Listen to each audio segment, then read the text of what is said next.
Sturgill Simpson, the Ballad of Dude and Juanita album review. Let's chat about it. Hey guys, what's going on? John here from What's Spinning here tonight to chat about the latest from Sturgill Simpson, Kentucky-based singer-songwriter, and for my money, one of the most interesting acts in modern country. And this is not a genre that I consider myself to be an expert in, not even close, but Sturgill's music has always rubbed me the right way. His debut album, High Top Mountain, I kind of enjoyed it from afar. It was sort of a guilty pleasure of mine for the year. It wasn't perfect. There were some tracks on there that were pretty awful, but for my money, this was at least, a very promising debut. And you know what? He's taken off very quickly ever since. I thought his follow-up album, Meta Modern Sounds in Modern Country, was an absolute gem. Between tracks like Life of Sin and Long White Line and his fantastic cover of The Promise, this was a soulful, bluesy country album. This, to me, was the guy that I was looking for in modern country.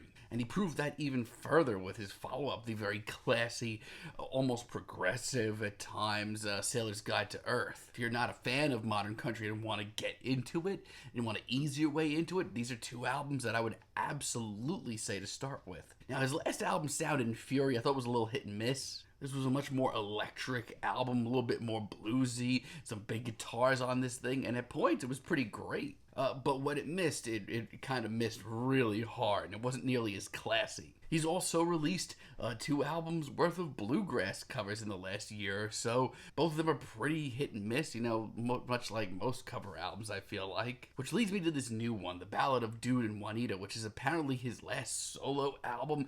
He wants to get a backing band going moving forward, which is really interesting. But for now, I think he's kind of on cruise control in the best way. Early on, he captivates me with Old Dude Part 1. I've always been a fan of Sturgill's storytelling and just how visual it is. This is no different. It's got some throwback vibes. It definitely has some outlaw country vibes as well, which is something I'll always love. And hell yes, it once again shows him going down that bluegrass path, doing pretty well with it as well. For my money, this album, if not anything, is definitely a reminder that Sturgill is. This era is really great country storyteller. One in the saddle, one in the ground is also fantastic. This is kind of business as usual, but I mean that in the best way. It's smoky, it's soulful, it's bluesy, and it's great storytelling. And yes, it's tragic. There's a lot of drama throughout this entire album, but I think that's what makes it so listenable. I can't help but sit here and want to hear what happens next. And yes, that makes it a sort of old school album, but yeah, I fall for it. I like it a lot. Shamrock is also really great. Those 2 back-to-back Bluegrass covers albums are seriously putting in a lot of work for Sturgill, because that's what's coming off here. He's become a modern master of it, actually. This is a campy, ridiculously fun track that's one of the most infectious here. It'll certainly get your toe tapping, and that extended jam is awesome. This album's a little average in parts. The prologue that we get at the beginning of this album, I thought this album could have started a whole lot stronger.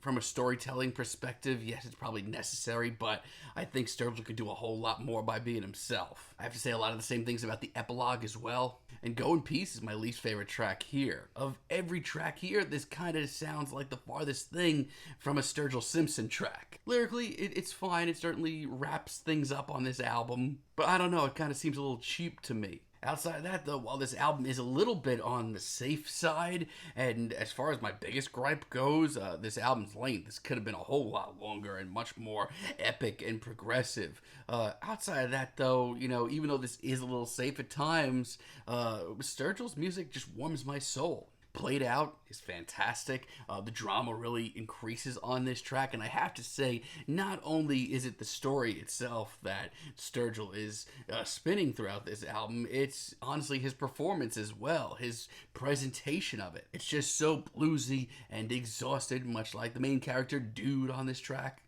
and the very rustic, soulful instrumental here just makes things a lot more likable. Also, I should say, this track is easily just as classy as anything on, like, Sailor's Guide to Earth. Sam, on the other hand, is just a really great ballad to man's best friend. The vocal harmonies are fantastic. This is practically like a modern country a cappella track, but it works so well. It ends up being tragic, and it brings a little tear to my eye, but man, it's done really well. Then we have Juanita featuring Willie Nelson. This is a sort of heartwarming track, which shows our protagonist finding his kidnapped wife. and it's really sweet and just full of genuine love and appreciation.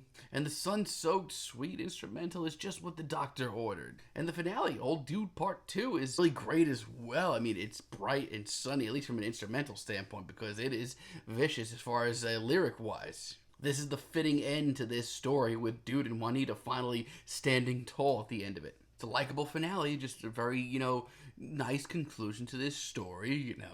It's a good album finale from Sturgill Simpson, even though I'm, kind of ready to see what he does next. If this really is his last solo album and he's going to be using a backing band going forward, I'm very curious to see where that goes. So you know what? No, this isn't maybe as classy and bluesy as Metamodern sounds in modern country, maybe not as progressive and forward-thinking as Sailor's Guide to Earth. This might even be Sturgill Simpson on cruise control, but even that these days in modern country warms my soul, and he's just such a great freaking songwriter. Yes, it's a little meh at points, and my biggest gripe with this album, like I said, is how short it is. This could have been easily 5 tracks longer and twice as epic, because God knows if anybody can make a story like this much more progressive and much more epic in modern country, it's Sturgill freaking Simpson. But honestly, this is still a very likable outlaw country and bluegrass album in 2021. I'm feeling a strong 7 on this, but let me know what you guys think down below. If you liked the video, be sure to give us a like, give us a subscribe, and let me know down below what you would like for me to chat about in the future. Until next time, have a great day, guys.